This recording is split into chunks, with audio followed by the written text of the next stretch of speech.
Now in this next chart, which is from calculatedriskblog.com, we look at what is known as the JOLTS Report, Job Openings and Labor Turnover Survey, the acronym for which is JOLTS, so it has a cool acronym. The situation here is that this chart, which goes from January 2001 to present, so the entirety of the 21st century for the US job market, and this vertical axis, which has hires and separations per month, tells us about the labor turnover and number of job openings. So these sky blue bars are quits, people voluntarily quitting their job.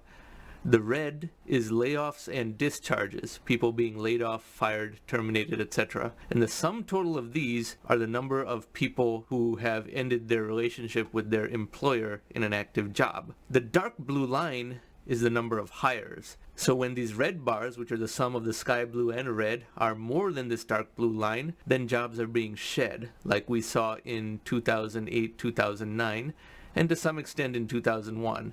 Also very briefly during the COVID-19 major correction. But when this dark blue line is well above the tops of these red bars, that is net job creation. And right now we continue to be in a stage of pretty high job creation. But the most interesting line of all is this black line, which is the number of job openings. A strong economy, like we had from 2005 through 2007, and then 2012 through about 17, generally has 5 to 6 million job openings. But even from 2018 onwards, the economy started to do so well that there were many job openings, 7 to 8 million, and COVID-19 has created still more.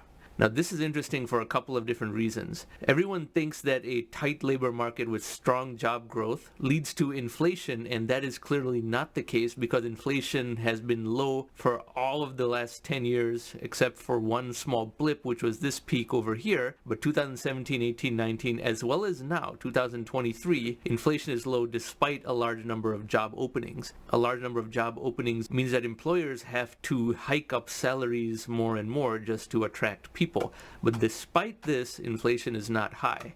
Secondly, this reveals technological changes in the economy.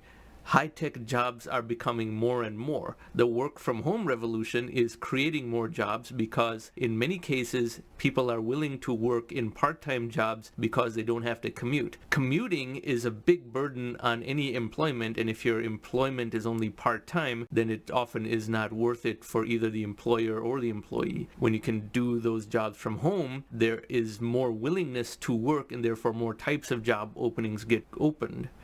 For example, a retiree who is far too old to commute to a workplace because they cannot drive, but they can still do a desk job at the age of 75, are the types of people who are returning to work because they don't have to leave home to do that work. The same goes for a woman who has small children and could not have gone to the office very easily other than to rely on daycare, but can now work from home because they can stay home with their children. This is how the labor market is transforming, and the work from home revolution has created a labor market boom. And despite all the Federal Reserve tightening, we still have this many jobs open. 9.8 million even now. It peaked at 12 million, but it's still 9.8 million.